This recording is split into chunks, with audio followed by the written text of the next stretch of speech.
Hello! Good evening po sa aking mga spiritual mothers and fathers and brothers and sisters here. Bago po tayo magsimula ulit, can you please greet one another again? Yan, thank you. Alright. Every time na maglilinggo na, inaalala ko na this is actually some sort of reunion. Parang feeling ko reunion every week. Because we are seeing each other bilang pamilya ng Diyos. And I'm grateful for that. I'm grateful na ang buhay ko ay hindi bound in this world, but beyond this. And gusto niyo ba yun? Do you appreciate that about your life? Yeah. So, tonight, tayo po ay magpapatuloy sa ating serye in Christian spirituality. Again, tapos na tayo sa mga spiritual na disiplina, and I hope pinagpapatuloy po ninyo ang pagpapractice ng mga ito. And kung gusto nyong alalahanin ano yung mga spiritual disciplines na dinalakay natin, we have it on Facebook. Search nyo lang po. And nakikita nyo dun yung mind map o yung chart kung paano nagko-connect-connecta yung mga spiritual na disiplina. But today, under this series, we will continue with the spiritual gifts na pinag-aaralan natin. And for this Sunday, it is November 24, 2024. Ang ating tatalakayan is Spiritual Gifts for Leaders and Servants. And pagkukunan natin ang pag-aaral, ang Bible passage coming from 1 Corinthians 12:28 and Romans 12, verse 6 to 8. Yan. Alam ko na meron tayong mga passages in the slides. But siguro maganda na rin na ipaalala sa inyo na ugaliin natin magdala ng mga Biblia. At least you can check for your own and maybe you can mark it para pag uwi nyo, alam nyo kung anong babalikan ninyo. But whatever works for you, it's not really required, but maganda rin na practice. So without further ado, inaayayahan ko po na tayo ay tumayo. And in respect of God's Word, sabay-sabay nating basahin ang ating mga main Bible passage today na pagkukunan ng aral. Yan. Perfect. So let's read from 1 Corinthians chapter 12, verse 28. And God has appointed in the church helping, administrating. Romans 12, verse 6 to 8. Having gifts that differ according to the grace given to us, let us use them. If service in our serving, the one who contributes in generosity, the one who leads with zeal, the one who does acts of mercy with cheerfulness. And bago tayo mo po, I would just like to pray a quick prayer for our teaching. Oh God, kayo po sana ang magturo sa amin, ibigay nyo ang banal na Espiritu upang gabayan ako sa aking mga sasabihin at mga salita ang aking bibitawan. I pray, Lord God, that it will not be about me or my personality, but will be about you and the truth that you want to bring. And I also ask for your Holy Spirit na bigyan ng kalinawan at pag-iintindi ang lahat ng taong naririto. Keep us away from distractions and keep us focused on you. And again, Lord God, enlighten our minds so that we would truly receive your message and obey it. In Jesus' name, amen. Amen. Okay. Water ata si Kuya Shelly.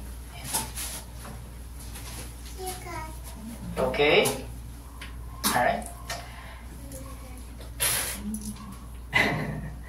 Alright. So, tayo po ay magpatuloy sa ating linggong pag-aaral. Pagkatapos nating basahin ang mga Bible verses mula sa 1 Corinthians 12:28 and Romans 12, verse 6 to 8. If you have your Bibles, whether sa phone or physical, just mark these passages kasi babalik-balikan natin ito. Okay? And isa sa mga passage din na babalik-balikan natin is Ephesians chapter 4. Okay?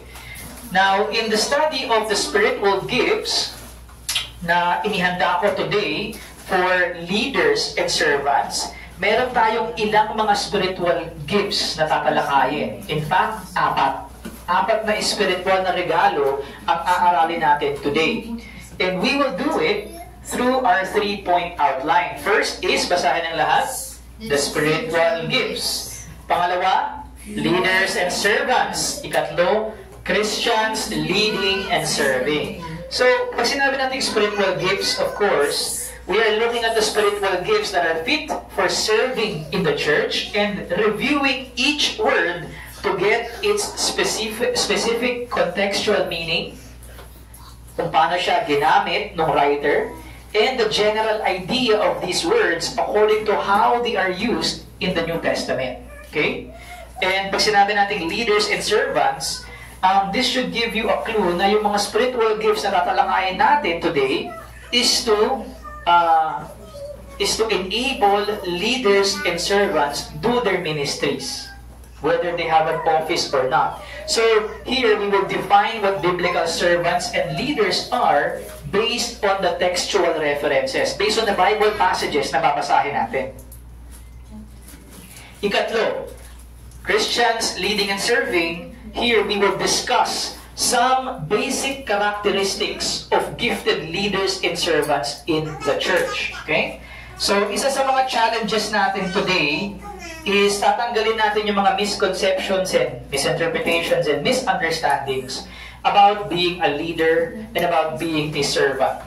Okay? Most of the time, and this was also a present problem sa mga buhay ng mga apostol when they were still beginning to understand who Jesus Christ was. And ito yung worldly concept of what a leader is, of what a Messiah is. And so, naging challenge para sa kanila yung paghiwalayin yung konsepto ng mundo about leadership, about greatness, and yung konsepto ng mundo about servanthood at pagpapakumbaba. Because in the Christian life, you have to understand and realize na may paradox. Alam niyo may paradox? Yung parang contradiction siya, pero ang totoo, hindi. So, in Christianity, sabi ng Panginoong Jesus, kung gusto mong maging mataas, kailangan mong magpaka-baba. So, in Christianity, ang greatness is not really overpowering someone, relishing in authority, but rather putting yourselves below, humbling yourselves, and not afraid to get your hands dirty. And when I say get your hands dirty, I'm not saying doing illegal things.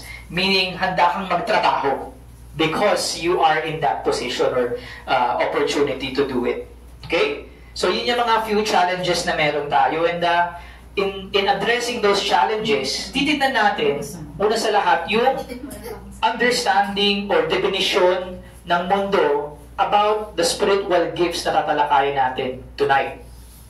And then, i-compare natin, hahanapin natin yung mga similarities kung meron man, at yung mga differences with how the New Testament uses or defines the word na ginagamit ng apostol na Pablo when he spoke of these specific gifts: helping, administrating, service, and leading. Right? So, magpatuloy tayo sa ating spiritual gifts for leading and serving. And magbalik tanaw tayo, una sa lahat, dun sa, sa pundasyon ng spiritual gifts. So, paano nga nagkakaroon? O ano ba ang pinaka-pundasyon or starting point ng spiritual gifts? That is, of course, the gospel. Nothing begins kung walang ebanghelyo. And of course, now that you are Christians, yung ating new identity in Jesus Christ, which is a sanctified, being purified, being cleansed, ginagawang banal ng Diyos as a Christian in this earthly life. Okay? Again, ulitin ko, kayo ay justified na, righteous in the sight of God because of Jesus Christ. Pero, yung aktual na pamumuhay natin, yun ang binabago ng Diyos. Right? Yun yung sanctified Christian life. And, of course, ginagawa natin ito base dun sa binigay na bagong konteksto ng Diyos para sa kanyang pamilya, para sa kanyang mga mamamayan. At ito ang kultura ng Kristiyanong simbahan. Yan. Bago ko magpatuloy, meron tayong guest. Kamustahin nyo? Batiin muna. Ayan, good. Yan. Alright. So, we're now gonna go back to spiritual gifts. And ano nga ang unang pagkakaintindi natin sa spiritual gifts? Ito yung mga abilidad. na ipinagkaloob sa atin ng Diyos sovereignly through the Holy Spirit indwelling us. Sa madaling salita, lahat ng Kristiyano na pinananahanan ng banal na Espiritu ay binigyan din ng kaloob na supernatural ability.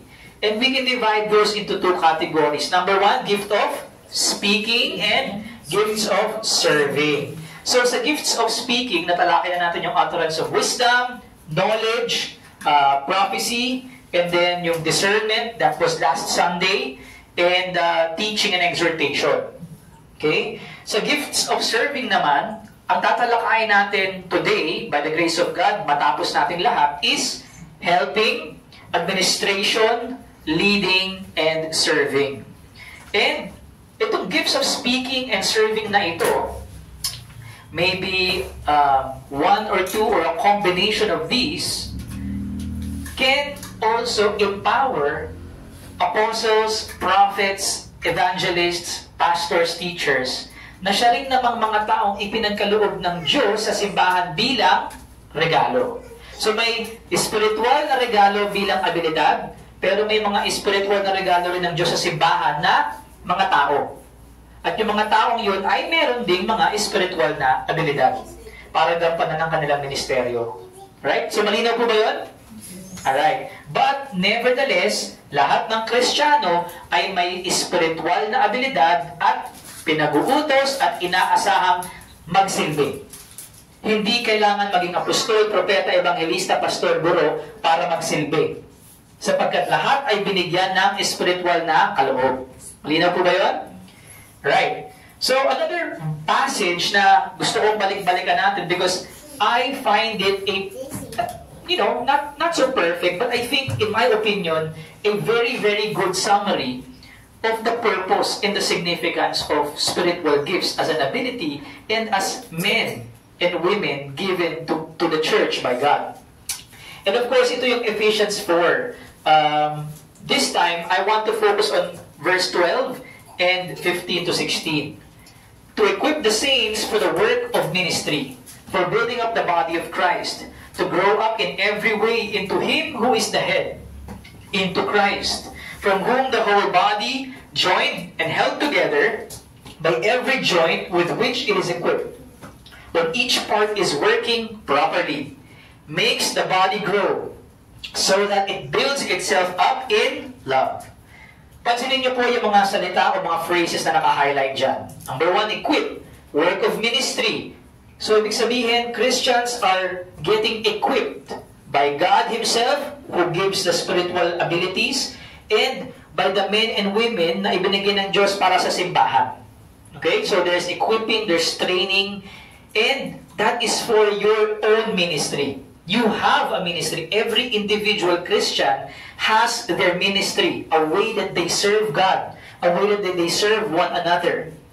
And the purpose of this is for building up the body of Christ. So whether you are serving outside of the church through evangelism, or you're serving God inside the church by, discipling one another, singing in church, etc., that is to build up the body of Christ. Whether papasukin ng iba at palawakin, o padamihin ng tao, or palakasin yung mga tao nasa sa loob na. To grow up in every way into Him, and the whole body joined and held together by every joint with which it is equipped. Ito yung mga naka-highlight na words and phrases, okay? So may sense na we are individuals, but we are bodies joined. Hindi lang joined, held, kapit na kapit. Joints, di ba yung mga litid-litid natin at laman, yan ang nagkakapit sa mga buto natin. But if you do an x-ray, ang mga buto ay hindi magkadikit, magkahiwalay. Tama? Kasi pag ang buto magkadikit, hindi yan makakagalaw. So in between the bones, may mga litid yan, may mga cartilages yan, kaya nakakagalaw tayo. Okay? That's what it means. We are joined and held together by every joint with which it is equipped. Okay? It's saying every one of us are equipped and equipping one another. Paano? Kailan? When each part is working properly. So that's why God commands and expects each of you to work. And not just do some lame work, but properly. Pag sinabing properly, ito yung karapat-dapat. sa Diyos. Karapat-dapat para sa pinag-aalayan ng trabaho. And yung talagang nakakapag-equip at nakapagpapalakas. And by doing that, ano sabi? Makes the body grow. You will grow. When everyone is working together, the church will grow. And, tingnan mo yung katabi mo. Pakisabi sa kanya, you will also grow.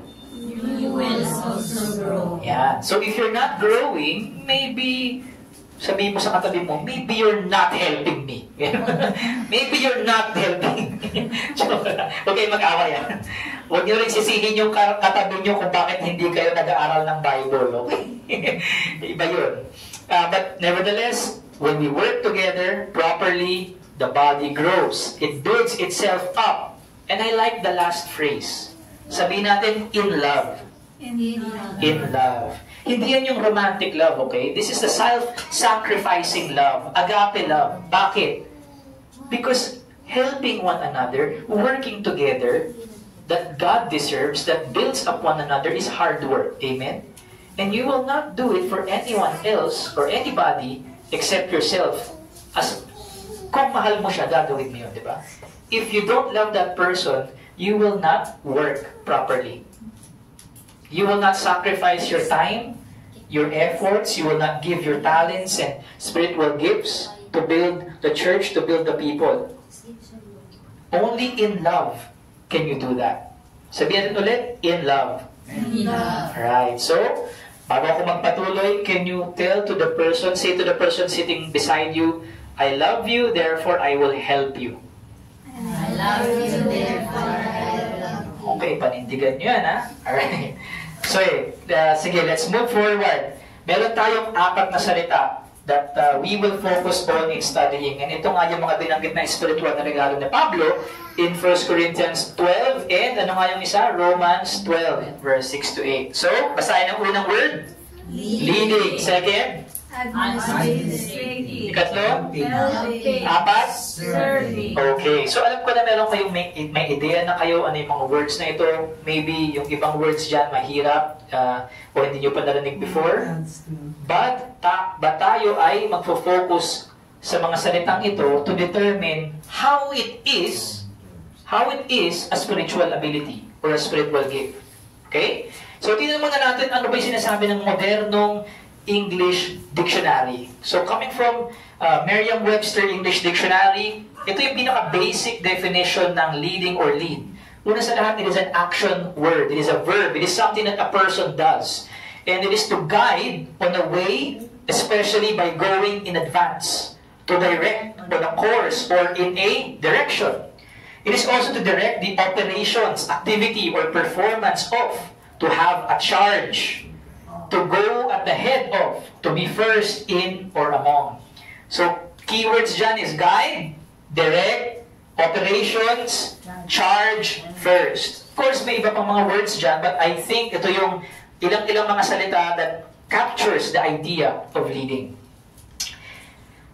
Now, in the New Testament, let's compare this definition. Kung paano ba ginagamit ng New Testament writer or writers ang salitang leading or lead. Sa original na lingwahe, ito ay proistemi. Okay? And this is also a verb, an action word. And sometimes it is translated as rule. Hindi batas, okay? Rule as in someone reigning over you. Parang hari. This is my ruler. Rulership. Pag-aari. Napapasa ilalim. Yan. And also sometimes over. So pag sinama mo yan, I'm ruling over. Yan. So that's what proistemi is. It is used 4 times with regards to pastors in the local church and once for qualifications of a deacon. And it is also a position of leading. So in reference to that, in Greco-Roman society, ang proistemi is in reference to or connected sa special praise, special na papuri, and na binibigay sa mga persons who perform meritorious service in behalf of the public. Okay? Kumbaga, it has something to do with honoring a person because of what they do in behalf of the community or society. Dito pumapasok yung Greco-Roman society concept of governors. Yan, or mga local or national political leaders. Right? On the one hand, okay, when using the term proistemi in a religious sense, in a Christian worldview, Christian church members are commanded to show high respect and great appreciation to their elders, pastors, because of the hard work that they do in behalf of the church that blesses the whole congregation. So in teaching and correcting the members, they do this blessed work in behalf of the church. And because of the authority that they have received from the Lord Jesus over His church. So may position siya in the church as a bishop and overseer. So pag sinabi natin overseer, he is over the church, seeing the affairs of the church. And we see that in 1 Thessalonians 5. Sabi ni Pablo, we ask you, brothers, to respect those who labor among you and are over you in the Lord. In the Lord. And admonish you. Meaning ng admonish is to correct you. And sometimes confront you, rebuke you. And to esteem them very highly in love because of their work. And on the other hand, members of the local church are to honor and even financially support their pastors twice more than the usual if they are able to rule the church well and at the same time preach the Word of God and disciple the people of God faithfully. 1 Timothy chapter 5. Sabi ni Pablo ulit kay Timoteo, let the elders who rule well be considered worthy of double honor. Yung double honor po dito, o yung word na honor, is not just respect, but in the context of supporting the pastor and his family. Especially those who labor in preaching and teaching. So yung naka-highlight na word na rule, ito yung proistemi. But the word labor I also highlighted to give you an idea how this rule is exercised in the labor of preaching and teaching. Not just overseeing the affairs, but also in the preaching of the Word of God. Part of the requirements of being a pastor is to be able to manage their own family, biblically fit and dignified, exercising authority. Bakit? Bakit requirement ito? For that is also the same care that they would do for the souls of God's people. Kung paano yung tatay o asawa sa kanyang pamilya, kung gusto niyang magpastor or if he is a pastor at nagpakasal siya, dapat kapareho kung paano siya sa simbahan and vice versa. So, hindi pwedeng mabuting pastor sa loob ng simbahan pero sa bahay, hindi hands-on, hindi faithful, hindi biblical. Hindi rin pwedeng biblical sa loob ng bahay pero pagdating sa simbahan, walang pakialam. Pinababayaan, hindi pinoprotektahan, hindi pinapakain ang mga miyembro. In 1 Timothy chapter 3, sabi ni Pablo, elders must manage his own household well, with all dignity keeping his children submissive. For if someone does not know how to manage his own household, how will he care for God's church? So again, yung naka-yellow na font, that is proistemi. Here, it is translated as manage. Okay? And nakikita natin dito na yung pag-manage ng household must be done with dignity, keeping the children submissive. And ginagamit ito ni Pablo ng illustration to compare the work of the pastor sa loob ng simbahan also in proistemi or managing the household of God. How? By giving care, actual care for God's church in the same way that He cares for His own children. So just like pastors, the deacons of the church are also required to be good managers of their family. Even deacons are required to be good managers of their own family. Bakit? Aside from their duty, because it is in their service to the church, especially in practical and earthly matters. By doing so, they are more dignified and confident as a Christian through the lowliness of their duty. Now, bago ko pumunta din sa verse na babasahin natin, I just want to give you a refresher kung ano ang deacons. Kasi mamaya tatalakayan natin din yan. Ang deacons, 3 years ago, tinalakay ko na sa ating series na pinamagatang Our Healthy Local Church. And what I told you about it is, ang deacons ay isang opisina sa loob ng simbahan, pero ang kanyang otoridad ay nakikita sa kanyang pagpapakababa. In other words, ang isang diakonos or deacon is someone who lowly serves the needs of the church. In other words, may otoridad siya para magpakababa. Di ba paradox? May otoridad pero nagpapakababa para makapagsilbi. Yun ang ibig sabihin nito. And so, sa kanyang pagiging good manager, not just of his own family but also of the church, kahit mababa yung posisyon niya, okay? Nagkakaroon siya ng dignity at mas nagkakaroon siya ng confident as a Christian. In other words, meron siyang good kind of honor or pride. He's respectable or revered. No? Hindi siya yung parang porket mababa ang opisina niya, wala siyang kwenta. He might be discouraged. Okay? So, through the lowliness of their duty, when they do it in a dignified way, they become more confident Christians. And what is the key? That is to be a good manager. Let deacons each be the husband of one wife, managing or proistemi their children and their own households well. For those who serve well as deacons gain a good standing for themselves. Hindi para magpasikat, but for themselves. Good standing para kay Nino, him and the Lord. And also great confidence. Para magyabang? No. Great confidence in their faith. In the faith that is in Christ Jesus. Our main verse tells us that those who have the gift of ruling are also to do so with spude. Anong spude? That's a Greek word referring to speed. Doon galing ang salitang speed, spude, or speedily, hastily. By implication, the Christian practice of leading, especially as a mark of spiritual giftedness, is to be done with eagerness, earnestness, carefulness, diligence, and zeal, or zealously. Romans 12, sabi kanina, 6 and 8, having gifts that differ according to the grace given to us, let us use them. The one who leads with zeal. So, binibigyan tayo ng clue ni Paul what this leading is supposed to look like, or is to be defined. It is to be done with zeal.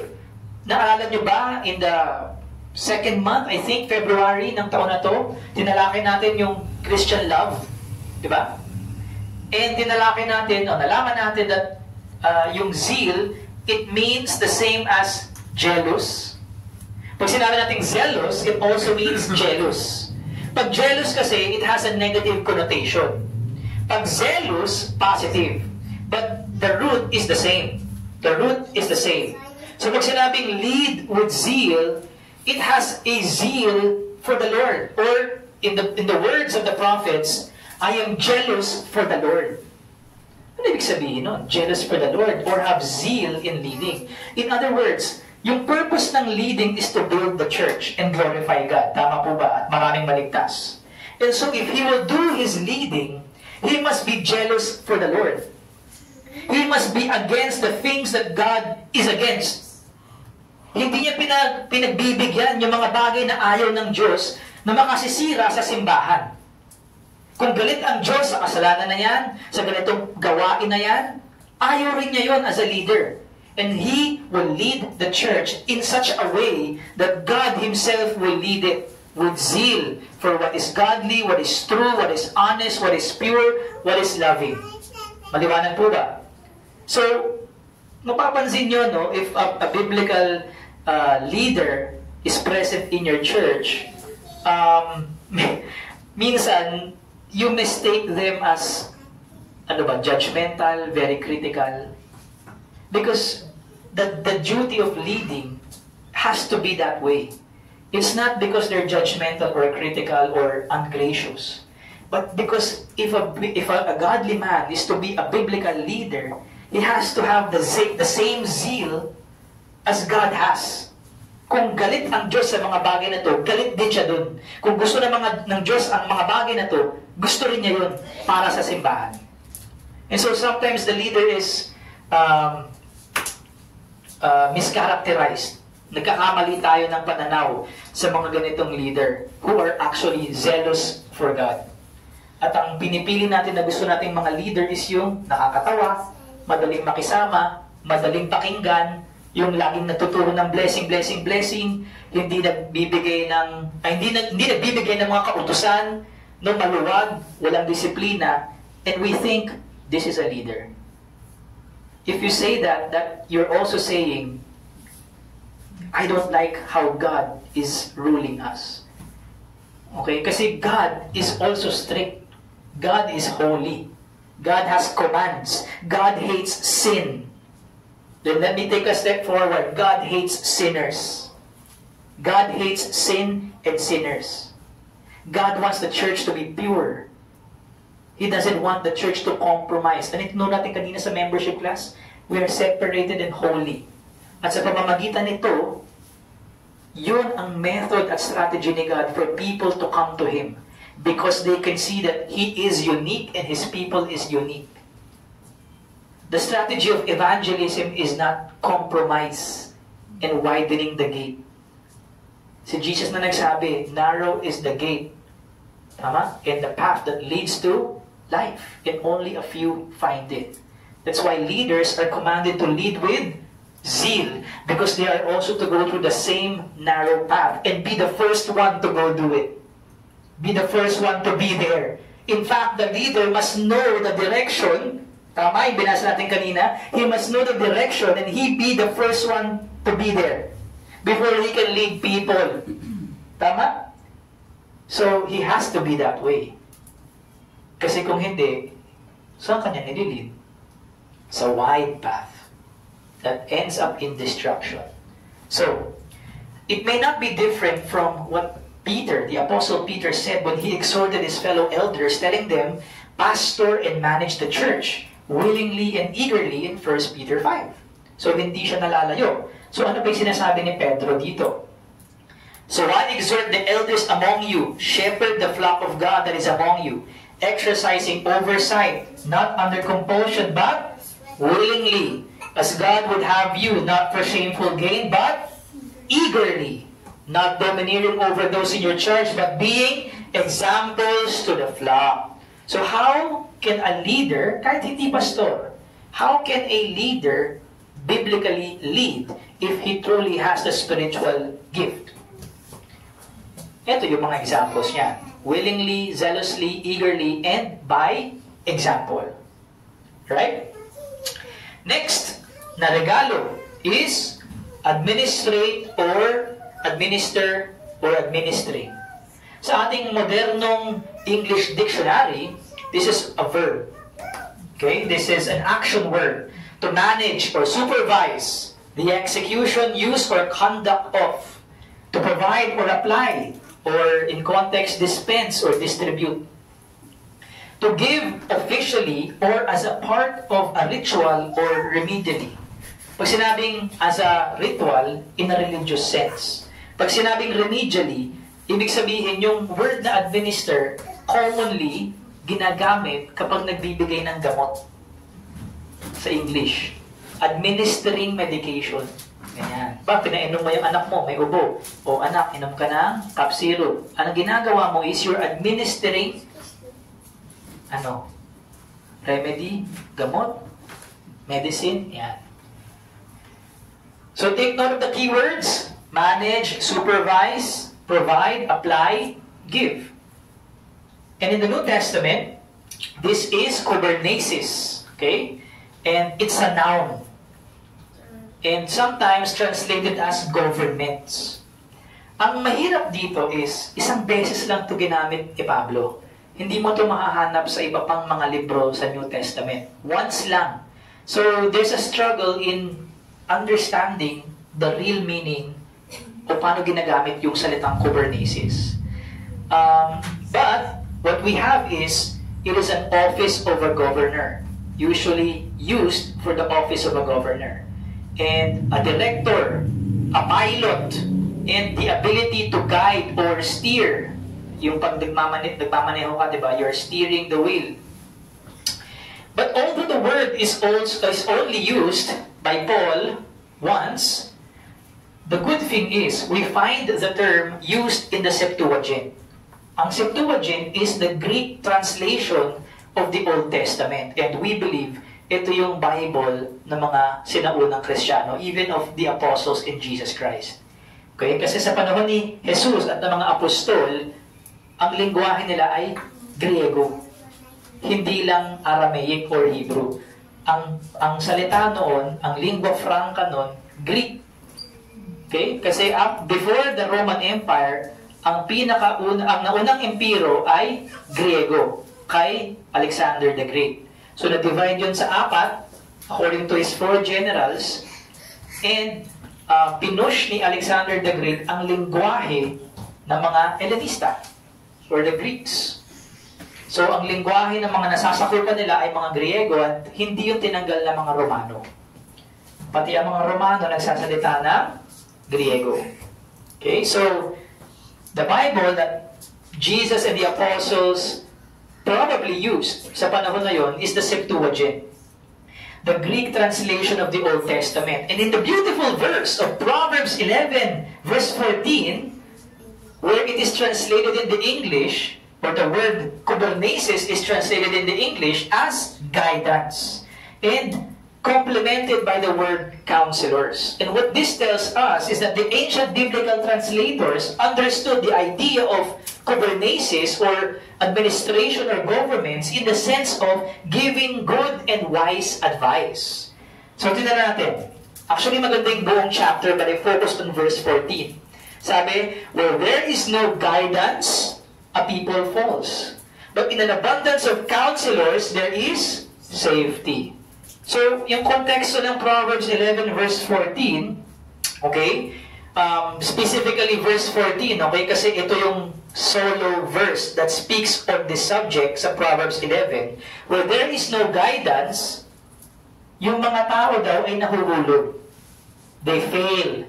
Maybe they economically fail, but because this is Proverbs, this is most definitely referring to moral failure. Moral failure, spiritual failure.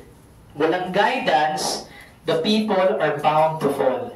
And it's not simply speaking of guidance as in kailangan may political leader. Yung guidance dito, of course, speaks of biblical, godly guidance. Okay? Kasi nga Proverbs to eh. So, if there is no biblical guidance, the people of God, Israel, fails. How much more people of a different nation? Pero yung kabilang part ng verse na to, sinasabi, in abundance of counselors, there is safety. Bakit? Anong safety to? Safety, una sa lahat, from the judgment of God. Safety from the judgment of God and the consequences of their disobedience against God. So, anong klaseng counselor to? Counselor, of course, that reflects also the ministry of the Holy Spirit. And that is to teach us the Word of God. Okay? So, nagkaka-idea na kayo what kubernesis means or governance means? Yeah. The concept of administration is indeed scattered in the Bible. And another example in the Old Testament is found this time in relation to David. Kilala niyo ba si David? Alam niyo yung biblical story niya, David and Goliath? Okay, si young David na naging second king of Israel. Okay? At siya yung sinasabi ni God na a man after His own heart. And siya rin yung pattern ng kingship ni Jesus Christ. Siya yung kanununuan ng Panginoong Jesus. Kung bakit siya may rightful place as king of ethnic Israel. Okay? So David as a just and fair king over all the people of Israel, which foreshadows the type of kingship that Jesus has over His own people. And we read this in 2 Samuel 8:15. Here, in this passage, the office of authority that a ruler has to provide justice and equity is emphasized. Sabi rito, so David reigned over all Israel, and David administered justice and equity to all his people. Para lang mas maintindihan natin, yung konsepto ng reigning over at administration dito is that David was in the position by God's authority, by God's choosing and anointing. David was in the position of a king, the most powerful position in Israel. And his role was to administer justice and equity. Hindi ibig sabihin na si David ang source ng justice and equity. Of course, galing yan kay God. And God is the sovereign king of Israel and over all his creation. But anong ibig sabihin ng David administered justice and equity? It means he distributed it. It means he was able to permit, promote, and allow justice and equity to the people of God. In other words, hindi siya corrupt. Hindi siya corrupt. Hindi siya manlalapastangan. Because he was a godly leader who reigned over the people of God. Justice, hustisya, hindi to simpleng hustisya ng Supreme Court. Hustisya to ng banal na Yahweh, ng Diyos. At equity or fairness of treatment according to the law of Moses to the people of God. Ibig sabihin, he was truly a godly king, a godly ruler, and he dispersed and he distributed the justice and equity according to God's standards. So the spiritual gift of administrating or governments then could be described as a supernatural capability to guide, direct, govern, pilot, or steer the church according to the Word of God in such a way that it builds the church, grows the church, benefits the church through a formal or informal leadership function, with every member able to properly work together as one. And of course, it goes without saying, again, in accordance to the Word of God. Tugma. Hindi lang porket napapalaki mo yung simbahan, napapayaman mo yung simbahan, godly leader ka, nasa sayo ang mabuting kamay ng Diyos. That's not the standard of godly leadership or administrating. Maliwanag? And of course, hindi mo kailangan maging pastor to do this. You can exercise this gift even in your own ministries. Higit sa lahat, sa loob ng tahanan mo if you have that authority as a parent. Okay? So, magpatuloy tayo sa susunod na spiritual gift. This time, the gift of helping or helps. In modern English, this is also an action word, a verb, and it is to give assistance or support, to provide someone with something that is useful or necessary in achieving an end. And if I may add, a good, godly end. Okay? Kasi pwede ka namang tumulong, pero ang goal ninyo, gumawa ng masama. Diba? So, hindi yun ang gusto natin in achieving a good end. Pangalawa, to make more pleasant or bearable, improve, or relieve. Okay? And again, this refers to not to yourself. Kasi you're helping it. It's a motion of going outside of you. And this is for the purpose, again, of making it pleasant or more bearable for others, to improve others or their work or relieve them of any burden. To be of use, maging useful, may silbi, benefit, to further the advancement of or promote. Okay? So ito yung mga konsepto ng helping or help in modern English. Let's see how the New Testament uses the word.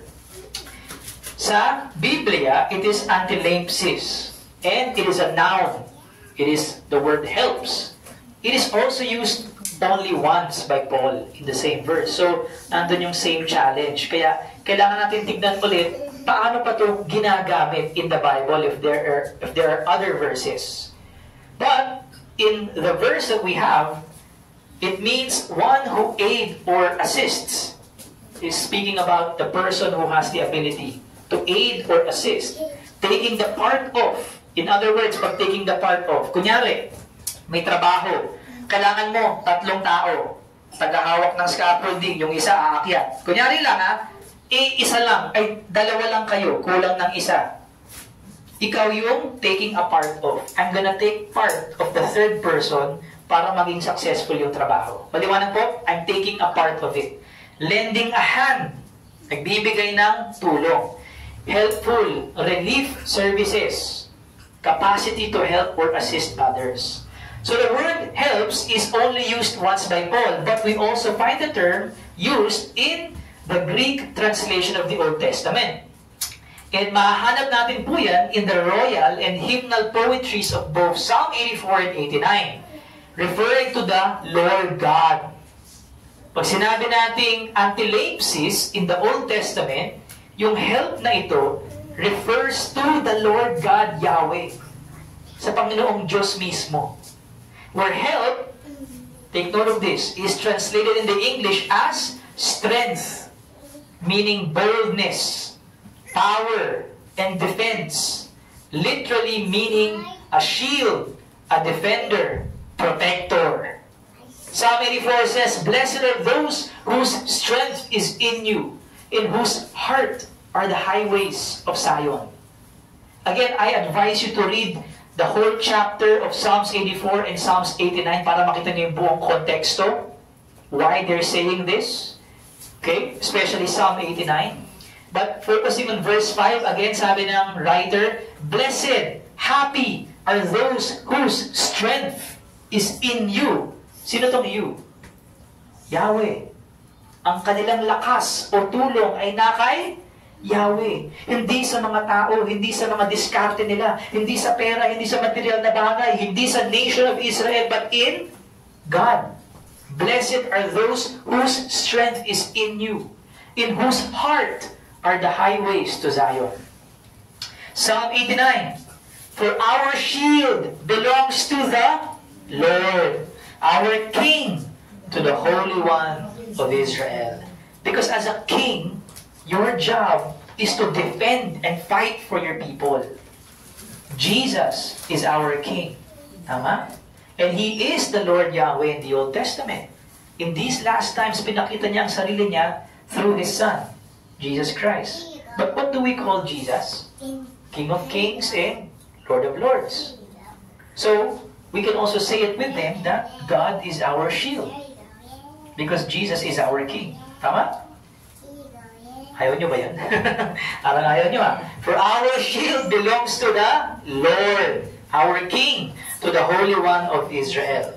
So again, considering that Jesus Christ is the head of the church, and that He is present and continuously working through every Spirit-indwelled believer, ulitin ko yun, God, the Father, through Jesus Christ, through the Holy Spirit, na napapasa ating lahat, ay kumikilos at nagpapatuloy sa kanyang trabaho dito sa lupa. Okay? Jesus, who is the head of the church, is continuously working through the Holy Spirit na napapasa inyo. So, sino yung kumikilos? Kayo. Kayo. Through the Holy Spirit of Jesus Christ.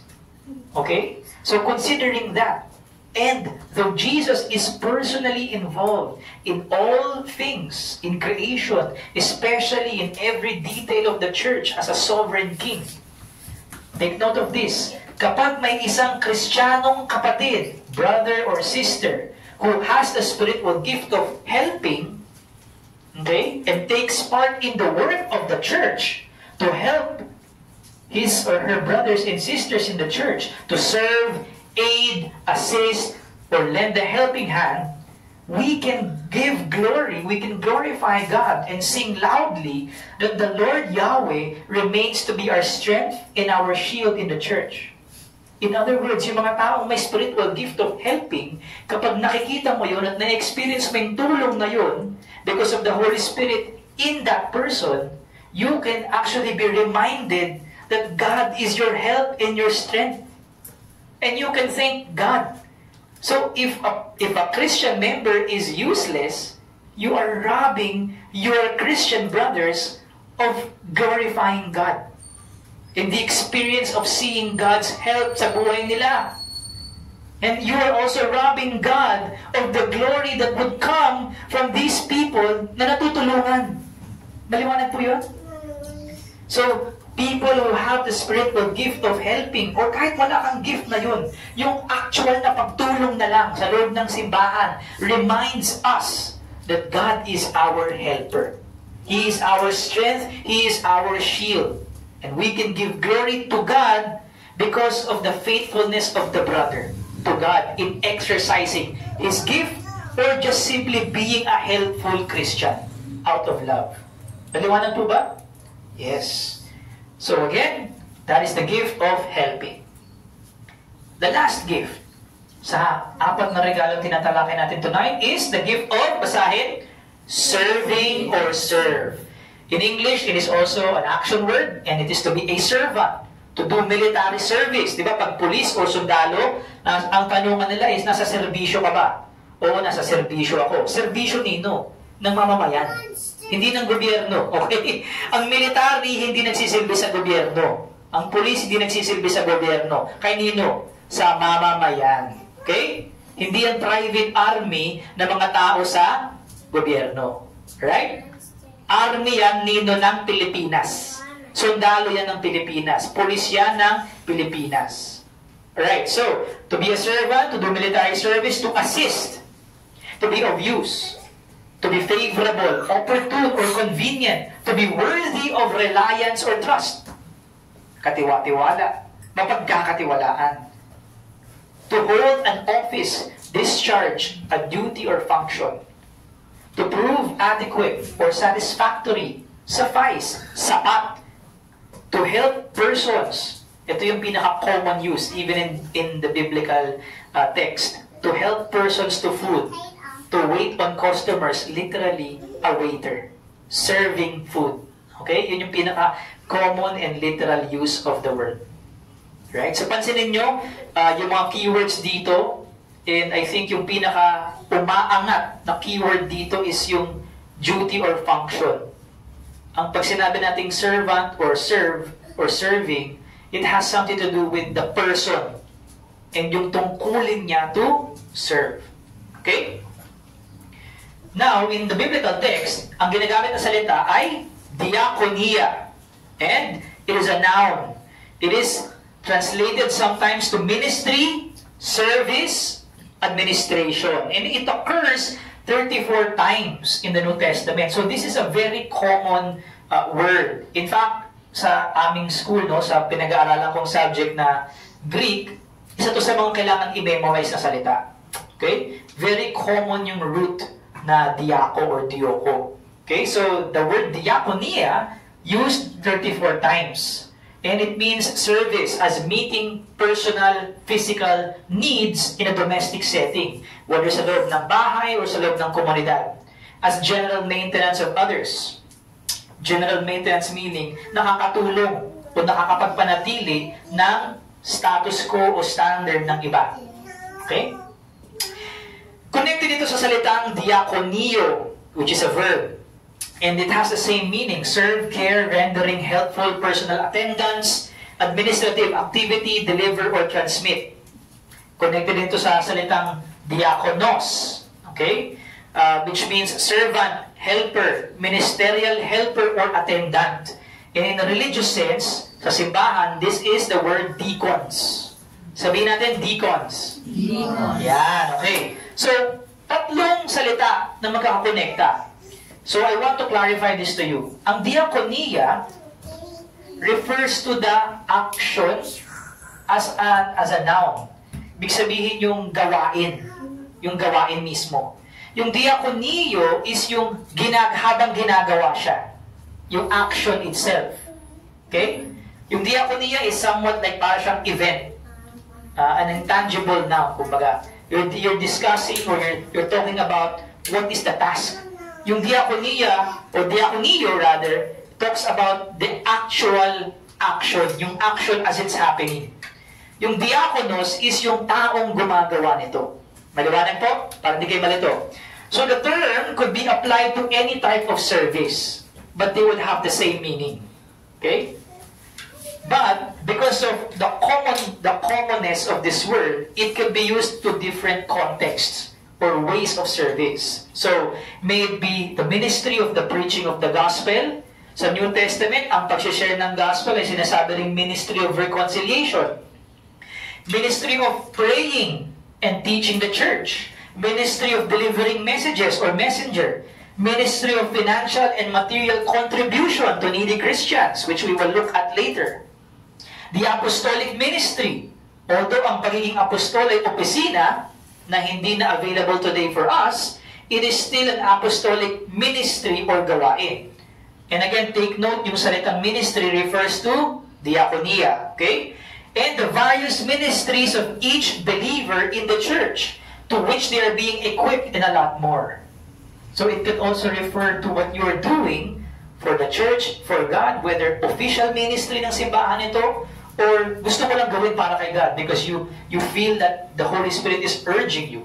You know, looking back dun sa mga examples na binigay ko sa inyo when I was a young Christian, I was ministering to this same community all by myself. Walang nagsasabi sa akin. Yung umiikot ako, nagbibigay ako ng kanin at ulam at nagsishare ako ng gospel to the homeless. I did that by myself because I felt urged by the Lord. Okay? And that's also a ministry. You are ministering. In the general sense, you are diakonia for the Lord, for the people around you. You are serving. Okay? The word is quite common and is used in many different contexts. However, the most probable immediate interpretation of the term in regards to the spiritual gift of service is in meeting immediate physical needs in the church. Kasi kung anumang klaseng konteksto ginagamit yung salitang diakonia or service or ministry, it's almost always referring to physical needs. Tama? It's almost always referring to physical needs. Whether pera or pag-deliver ng message, pag-deliver ng gospel, or whatever it is, serving, etc. Okay, so it is about meeting immediate physical needs in the church. And we see this in the foundational example of Acts chapter 6, kung saan nababasa natin una ang ministeryo ng mga diakonos or deacons. So, now in these days, sabi sa Acts chapter 6, ina-explain yung unang Kristyanismo, o yung sila unang simbahan. In these days, when the disciples were increasing in number, a complaint by the Hellenists or Greeks arose against the Hebrews o yung mga Hudyo because their widows were being neglected in the daily distribution. Yung distribution dyan, yung diakonia. And the 12 summoned the full number of the disciples and said, "It is not right that we should give up preaching the word of God to serve tables." Again, yung word na serve is diakonia. "Therefore, brothers, pick out from among you 7 men of good repute, full of the Spirit and of wisdom, whom we will appoint to this duty." Okay. So, in context, nakikita natin dito na yung mga sinaunang Kristiyano, alright, had a daily distribution of what? Of food. Of food. They were serving literal food every day to the members of the church. Okay? This is the concept of diakonia on a daily basis for the Christian widows. Hindi sa lahat, of course. Sa mga widows. Ano ba ibig sabihin ng widows nung unang panahon? Pag sinabing widows, biyuda, di ba? Pero commonly, pag widow ka, it's either matanda ka na ng sobra at hirap kang makahanap ng trabaho. Kasi the age at that time or the apostolic time is highly patriarchal. In other words, nakasentro sa lalaki. Ang mga babae, commonly, hindi pwedeng pumunta yan sa isang establishment at maghanap ng trabaho. Kaya most of the women before, namumulot ng palay. May provision ang batas ng Diyos para sa mga mahihirap at pwede silang pumulot ng palay sa gilid-gilid ng palayan. Ang example niyan ay si Ruth. Di ba? Si Ruth. Right? So, pag biyuda ka, wala ka ng aasahang lalaki. Lalo na kung wala kang anak na lalaki. O kung masama yung anak mo, hindi mo maaasahan yun. No? Maghihirap ka talaga. And you have to have a church. At least sa perspektibo ng practical needs mo. Or at least, kahit hindi church. You have to have a community that actually loves you and is willing to support you. And hindi yun nawawala sa simbahan. Tandaan nyo, ginagawa na yun ng mga Hudyo noon. They were already doing that. And they continued that practice in the Christian church. Okay? They did support their widows. However, because the number of Christians had reached to 3,000 and more, naalala nyo, nagturo si Peter sa Pentecost, ilang Kristiyano agad? 3,000. So, paano mo pakakainin yung mga widows doon? And of course, 12 lang ang apostol. At ang original number ng membership is 120 lang. Paano mo isa-serve yung 3,000 at higit pa? And how would you support them? So nagkaroon ng immediate problem yung mga apostles, a very practical and urgent need for reliable, trustworthy, adequate men to assist them and serve or diakonio food distribution. Uy, timer starts now. This then became the official duty and function of deacons or diakonos in the church. Ayan. Uy, yung pa-extend. Ma-extend naman. Parang sa computer shop eh. Ayan. Alright, so, examples of ministering to physical needs of Christian brothers. Lakas naman. Yan. Examples of ministering to physical needs of Christian brothers extend even outside of the local church. Right? And hindi lang sa distribution ng food para sa mga kapwa natin Kristiyano sa loob ng simbahan, meron din tayong example na tumutulong ang mga Kristiyano sa kanilang kapatid outside, coming from other churches. Okay? And the good example here, it includes sending monetary o pera contribution to those who are in actual financial need. One instance we find is in Paul's second letter to the Corinthians. Okay? So, physical need ulit. 2 Corinthians 8, sabi ni Pablo sa mga taga-Korinto, we want you to know, brothers, about the grace of God that has been given among the churches of Macedonia. So he was referring to the Christians in Macedonia. For in a severe test of affliction, their abundance of joy in their extreme poverty have overflowed in a wealth of generosity on their part. For they gave according to their means, as I can testify, and beyond their means of their own accord, begging us earnestly for the favor of taking part in the relief of the saints. Yung word na relief, that is diakonia. And this, not as we expected, but they gave themselves first to the Lord, and then by the will of God to us. Okay? So, merong mga magagandang points na binanggit si Pablo rito para mabigyan tayo ng image of what physical ministering is or diakonia is. So, una sa lahat, yung mga Kristiyano sa Macedonia ay mahihirap. And they were experiencing affliction. Okay? But look at this. They still have an abundance of joy. And their extreme poverty have overflowed in a wealth of generosity. That is the attitude of a servant. Of someone who wants to minister because of God. Because of love. It doesn't matter if I would be required for sacrifice. It doesn't matter if kailangan kong hindi kumain ng konti o magtiis ng konti. I am being persecuted or going through hardship. A person who is serving wholeheartedly, especially if they have a gift, will have an abundance of joy in doing this.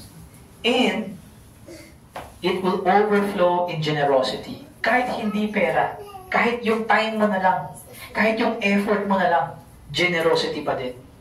And look at this. They gave according to their means, yung kaya lang nila, but they also gave beyond their means. Ibig sabihin, they subjected themselves to sacrifice, to their own accord. Walang pumipilit sa kanila. They did it, again, because they have an abundance of joy and generosity. And because there is an actual need. Okay? The relief of the saints. Ibig sabihin, may mga Kristiyano na nahihirapan. And sa konteksto nito, ito yung mga Kristiyano sa Jerusalem. Sila yung nahihirapan sa moment na to.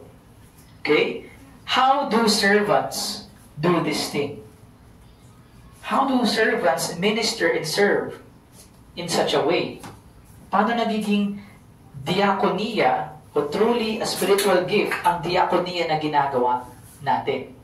Or at least as a responsible Christian, ano yung itsura ng pagiging diakonia or pagsaserve? First, they give themselves to the Lord. And then, by the will of God to us. It begins with your relationship with God.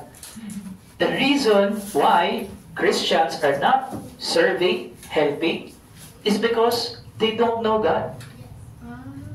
Possibly, they are not real Christians. Or worst, they are rejecting the conviction, the leading of the Holy Spirit to serve. And they are in sin. So, ang key is the intimacy. Do you know the Lord? If you know the Lord, you will serve. Maliwanag? Can I say it again? If you know the Lord, you will serve. Because if you know the Lord, you have given yourselves to Him, and then by the will of God, you give yourself to others.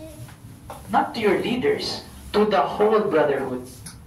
Paul says that the Christians in Macedonia, though poor, were joyful, earnest, and generous beyond their means to send relief or diakonia through their material help for the poor Christians in Jerusalem. It also gives us a hint that the gift of serving begins with the giving of oneself to the Lord, and then, by the will of God, to the church, to us, to everyone, na tinatawag mong kapatid, because you are sharing in the same Spirit, same gospel, same Lord, one body. Now, leaders and servants, to our second point. After nang tinalakay natin yung mga definitions ng mga regalong ito, let's put them together and summarize them. And this will be quick, but I want you to take note of each description as we describe it as a church. But una sa lahat, gusto ko munang i-describe sa inyo o define for you yung salitang capability. Okay? Because I will be defining spiritual gift as a supernatural capability. So pag sinabi natin supernatural, hindi siya natural lang, of course. Supernatural nga eh. It means it is spiritual. It is beyond natural means. It's probably only explicable because of God or a spiritual thing. Or it exceeds yung natural expectation. Okay? So, ano yung capability? Ano yun? Susceptible. Capable of submitting to an action, process, or operation. Ano yung sabihin ng susceptible? It's like prone to or inclination. Bigyan ko ng example. Kunyari, nasa handaan kayo. Kunyari, foreigner na taga-Pilipinas ang naghanda. Nagpakain, may buffet. Ikaw bilang mga Pilipino, di ba? So, pupunta tayo doon. Naghanda siya ng mga pagkain, iba't ibang klase ng pagkain. May international food, may Filipino food, etc. Pagpunta mo doon, sabi, kakain na. Bilang Pilipino, kumuha ka ng plato, di ba? Bilang Pilipino, unang mong ilalagay ay ano? Kanin. Bakit? Ba't sabay-sabay kayo? Ba't alam niya na gagawin niyo yun? Exactly. So, ang inclination mo is kanin. Yun ang ibig sabihin nun. Bakit? Kasi yun ang nakasanayan mo bilang Pilipino. Kanin. So, doon yung susceptible. I'm susceptible to choose rice. Okay. Pangalawa, comprehensive. Pag sinabing capable or capability, there's comprehensiveness. Ibig sabihin yan, broad, complete, exhaustive in skill, knowledgeable, experience, etc. Pangatlo, pag sinabing capability, you have attributes, okay, whether physical or mental, that is required for performance or accomplishing your task. Okay, so that means you have quality, character, or characteristic, and you have a fitting personality for what you're supposed to be doing or tugma dun sa kakayahan mo or gifting mo. Ika-apat, having traits conducive to or features permitting something. Ibig sabihin nun, yung personal character mo, okay, whether it is directly coming from the spiritual gift or epekto ng spiritual gift na meron ka that changes your heart or your motivations, yung personal character mo, who you are as a person, promotes the things that fit your spiritual gift. For example, for people who have the gift of teaching, ang personal character ng taong ito is naghahanap siya naturally ng ways to exercise that gift. Hindi siya gagawa ng paraan, dapat, hindi siya gumawa ng mga paraan para malayo siya sa opportunities of teaching or sharing the gospel. Maliwanag po ba? O kunyari, ang gift mo is helping o serving. Hindi ka gagawa ng paraan para mapalayo ka sa opportunities of helping. No? Ay, gift ng ako. Parang gusto kong mag-help sa church. Kaso trabaho yun eh. Hindi ako pupunta ng church. Masabihin ko, busy yung schedule ko. Or wala akong kakayahan sa mga bagay na yan. It's either you do it willingly, okay? Or hindi mo yun magagawa. Hindi yun natural temperament mo. Hindi mo inclination na gawin yun. Either way, affect yun or it comes with the spiritual gift. Okay? So if you have a specific spiritual gift, expect na yung personal character mo will not hinder the exercise of your gift. Alright? Maliwanag po yun? Okay. Number 5, you have legal right to own, enjoy, or perform. Ito yung definition ng capability sa modern English language. And it means having legal right. Okay? And putting it in our context, that may mean having the legal right to be in a church office, duty, or ministry because of the gifting. You are recognized to have the gift of teaching or wisdom and knowledge, and you have the gift of leadership or administrating. So, na-recognize ng church, and nararamdaman mo rin that God is calling you and gusto mo rin, nilagay ka sa posisyon ng elder, o pastor, or deacon. Kasi mahilig ka mag-serve. You enjoy helping, etc. You have the skill for this. And it's not something na nahahanap normally sa mga tao lang sa paligid. This is especially built or made custom for the church's needs. Maliwanag? So yeah, that's something that gives you legal right or at least the right to be voted into office or duty. It doesn't necessarily mean na meron kang gift na to, dapat kang ilagay sa posisyon. Okay? Kasi may iba pang other qualifications to consider. But, it will not be less than this. Hindi ka pwede maglagay ng pastor tapos ayaw mag-aral. Hindi mahilig mag-aral at magturo ng salita ng Diyos. Hindi porket mabait siya, pwede siya magpastor. Tama? Eh kung di naman marunong magturo, hindi alam yung gospel, hindi sanay, ano ituturo niya? Number 6, having or showing general efficiency and ability. And again, itong 6 na to, okay, important ito lahat. But for me, yung number 6, this is practically important for all of us, especially yourself. Kasi, yung number 6, yung showing general efficiency and ability, is something that you can observe. Observable effectiveness. That is likely because of the spiritual giftedness ng tao na yun. So, when you read this, I hope na maintindihan nyo, you can also use this para magtuklasan kung ano yung regalo mo. And to observe kung ano yung regalo ng kapatid mo. Okay? Sino ba yung susceptible sa helping, to serving, to teaching? Mapapansin mo naman yun eh. Mapapansin mo rin sa sarili mo yun. Sino yung parang ang dami niyang alam sa Bible? Parang sobrang dami niyang sinasabi about sa Bible. And tugma naman, tama naman. Sino yung parang masaya sa ginagawa niyang pagtutulong, pagsasacrifice para sa needs ng church? Ganong hindi naman siya nababayaran para dito. He is willing to offer his time, talent, resources, his own resources to serve the church. Mapapansin mo naman yun, di ba? Even especially sa sarili mo. So, dapat, simula pa lang ng taon na to, when we started discussing spiritual gifts, pinapansin mo na yun sa sarili mo. And I completely expect everyone to know their spiritual gifts by the end of the year. You cannot get to 2025 and still not know your spiritual gift. Why? Because you will be, sorry for the word, mga minamahal, you will be useless. And you will not grow. You will not bear fruit. You will drag us down. You will slow our growth. And you will lay the church ineffective. It is your duty to the Lord and to your brother and sister inside the church to know your gift and use it. Kaya nga binasa yung Ephesians 4, di ba? If you are working properly, you will build one another. That is the only way. Tuklasin mo yan para magamit mo yan at lahat tayo ay mag-benefit from it. Okay po ba yun? Yeah. So, let's now go to the definitions. Gift of leading. Gift of leading is a supernatural capability that best fits but not exclusive to positions of authority. Pero para sa mga bishops, it enables the Christian to labor in ruling over the members of the congregation with dignity, like a father guiding his children, and to carefully direct the course of the spiritual and theological affairs of the church, even while fulfilling the ministry of preaching, teaching, and admonishing. Likewise for deacons, yung mga tagapagsilbi, pwede rin sila magkaroon ng gift na to.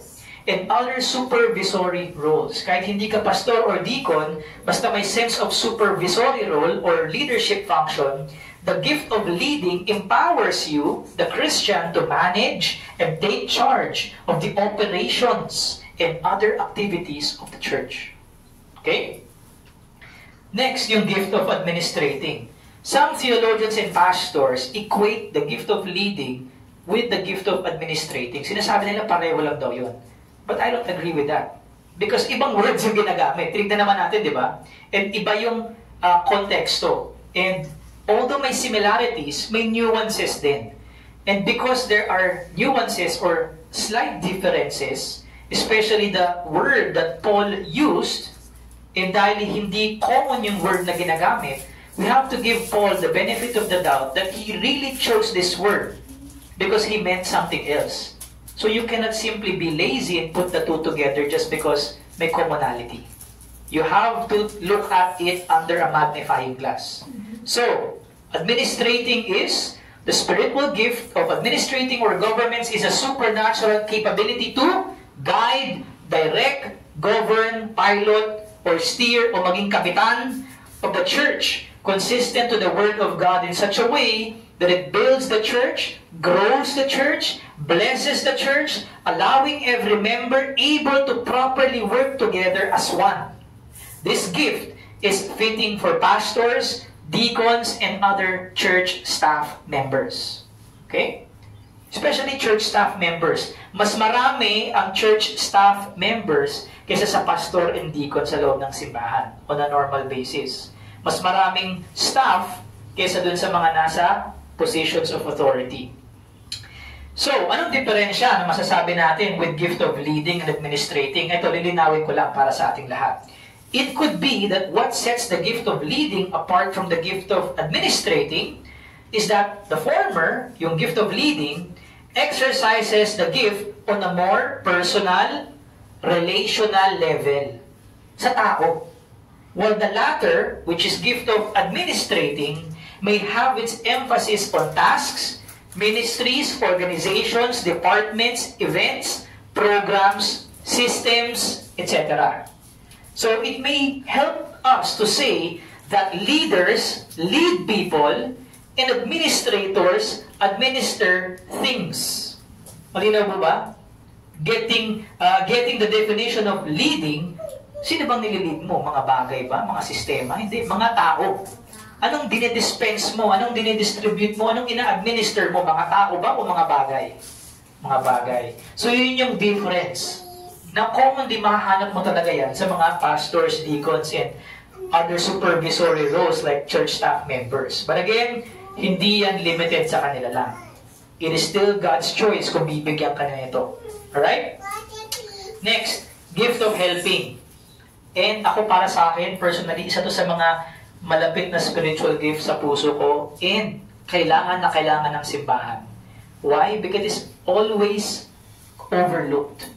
Kasi sa Kristyanismo, kadalasan ang gusto ng mga tao yung mga extravagant gifts. speaking of tongues, miracles, healings, diba? Ano pa ba? Prophecies, etc. Teaching. Gusto nila yung nasa limelight sila. But the gift of helping na ine-exercise ng mga faithful Christians, they're like people in the background, making everything work. Alam niyo yung sa entablado, sa mga teatro, or sa mga movie sets, di ba? May actors, may director, pero hindi lang yun na nagpapairal ng set. Yung mga runner, yung mga film boys, di ba? Nagdadala ng mga batteries, etc. Yung nagpupull ng curtains, etc. Lightings, media. All of these are helping the whole presentation. Ganon din sa simbahan. So the gift of helping, in my opinion, is, I think, one of the earliest spiritual gifts na matatanggap ng isang Kristiyano. Kasi ganun yung sa akin, ganun yung experience ko. I didn't know agad-agad ano yung spiritual gift ko. But I just knew I wanted to help in whatever way I can. Sa church and sa mga Christians na nakapaligid sa akin. I wanted to help. I wanted to take part. Okay, so I tried many things. Pero in the exercise of helping, dinala ako sa teaching. Okay? Kasi ang pinaka-una kong official ministry is teaching Sunday school sa mga may, ano ko sasabihin to? Special needs. Ayan. Special needs. So I was a special needs teacher. So, maganda ang gift of helping for everyone, especially sa mga young Christians. O kahit wala kang gift na to, at least just be ready to open yourself in helping, because the gift is a supernatural capability given to a Christian to be empowered by God that makes him or her useful. Sabihin natin, useful. To take part in almost every work of the church. Almost every work. Kahit ano pa yan. Sa kusina, sa media, sa tech, sa pagtuturo, kailangan ng assistant, kailangan ng helper, nandun ka. Okay? Every work of the church to serve, aid, assist, or lend a helping hand, making the work bearable, while giving relief to other Christian workers for the advancement and promotion of Christianity. That means promoting and advancing God, gospel, and the church, the people. This gift is apt for all church members. Good ito para sa lahat. Susunod, gift of serving. Gift of serving. It is a spiritual capability that enables Christians to be useful by rendering reliable and trustworthy personal attendance and care for the various physical needs of the church. It is highly suitable for the duties of a deacon and other serving functions. The gift of serving also has some similarities and overlaps with the gifts of helping, gift of contribution, and the gift of acts of mercy. So again, there are other theologians and pastors na pinag-iisa yung gift ng helping and serving. But as we have studied it, they're not. Merong similarities and overlaps, pero meron ding mga nuances or slight differences. So, it is probable that the two differences between the gift of helping and the gift of serving is that the former, yung gift of helping, is to be an all-around helper. Alam niyo yung Mang Tomas? Okay? All around sarsa. Pag nandun ka, sumasarap. Dumadaling kainin yung kanin na maalat. Kasi may helper. May all-around helper. And this is primarily for relieving the needs of specific church members and Christian workers. Okay? Hindi ka lang basta-basta tulong ng tulong-tulong. Sino ba talaga yung may kailangan ng tulong? Yung mga Christian workers. No? Yung mga other Christians na may ginagawa. It's just that kailangan pa nila ng ibang tulong, ikaw, ready ka. Ready kang tumulong anytime. Right? And you assist them in their tasks. Hindi sa buhay nila. Okay? Hindi yung buhay nila, padadaliin mo lang para lang masabi nag-help ka. You are assisting them in the work, the task. While the latter, yung gift of serving, are servants who often function in a group setting. Often as an official servant. Attend to the general lacking o pagkukulang sa loob ng kongregasyon.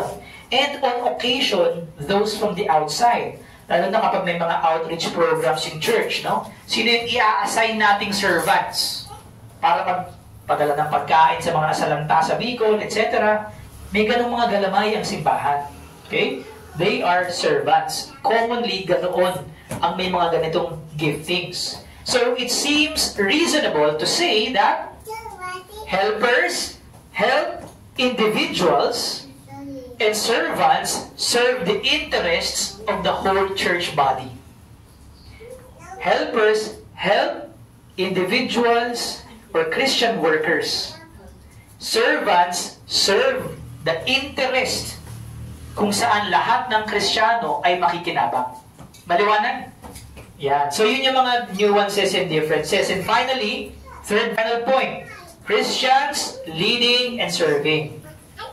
Tutulungan ko naman kayo with additional information. Paano nyo makikilatis kung ano ba talaga yung regalo ninyo? Or how do you exercise this? So for leaders, basahin ang lahat. Zealously provides a biblical direction for God's people. Pangalawa, envisions and present the big picture for others to see. Pangatlo, motivates others to perform to the best of their abilities, models the values of the ministry. Pangapat, takes responsibility, establishes goals, and makes course corrections when necessary. Able to make difficult decisions at the right time with wisdom, knowledge, and discernment. Kalima, values and appreciates those who are doing the work to accomplish the goals and looks to build up leaders for the next team. Yan. Ilan-ilan lang yan, pero hindi yan limited dyan. Okay, so after reading it, reflect. Meron ba ako yan? Ganyan ba yung inclination ko?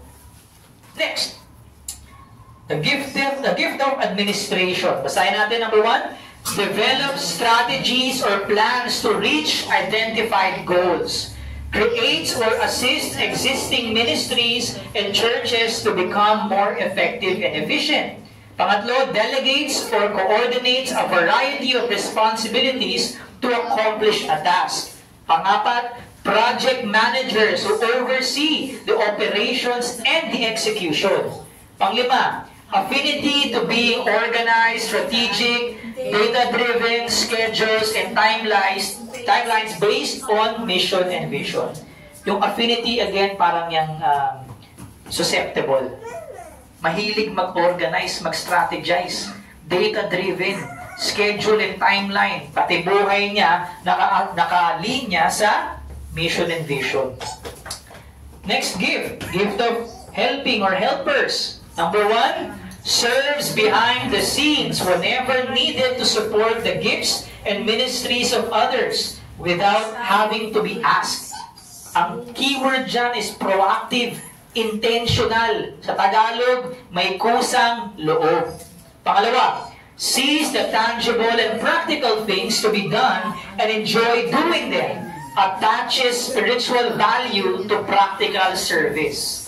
Nakikita niya na pag ginawa niya yung practical service or physical help is addressed, it can help the spiritual side of the Christian life.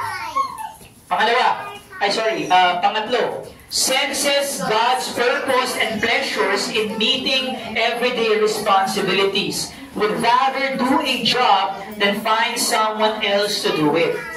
Okay? Pangapat, enjoys knowing that they are freeing up others to do what God has called them to do.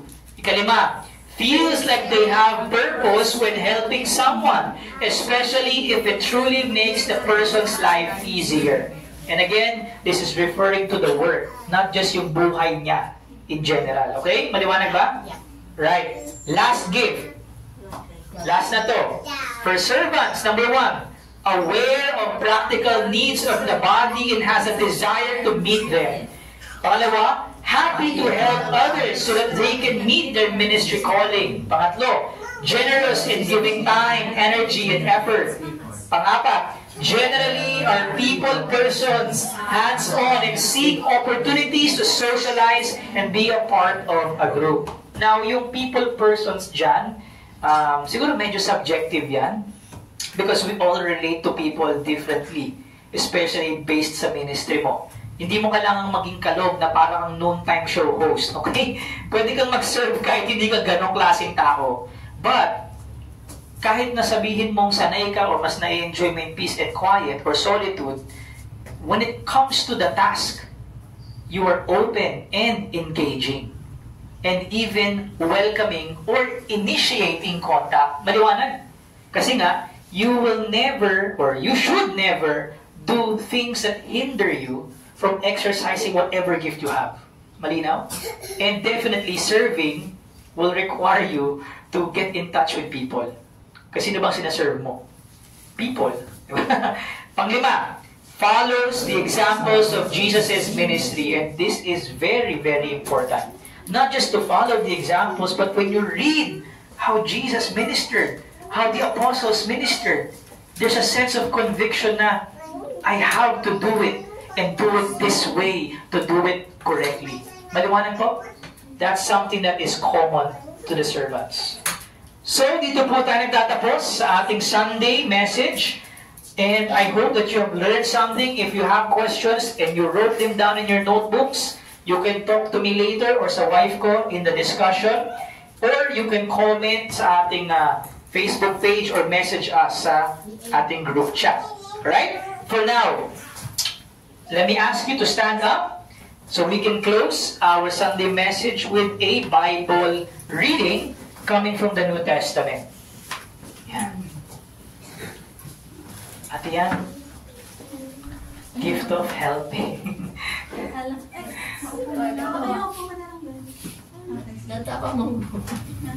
Standing up with zeal. Yan, gusto ko yan, Lodi. With zeal. Willingness to stand up for the truth. Literally. Ayan. Okay, so, I hope na bless kayo sa message na to. I hope na mas gusto niyo nang kilalanin ang sarili ninyo, alamin ang spiritual gifts, and use it immediately. For now, basahin po natin mula sa Colosas 3:17 ang ating closing Bible passage.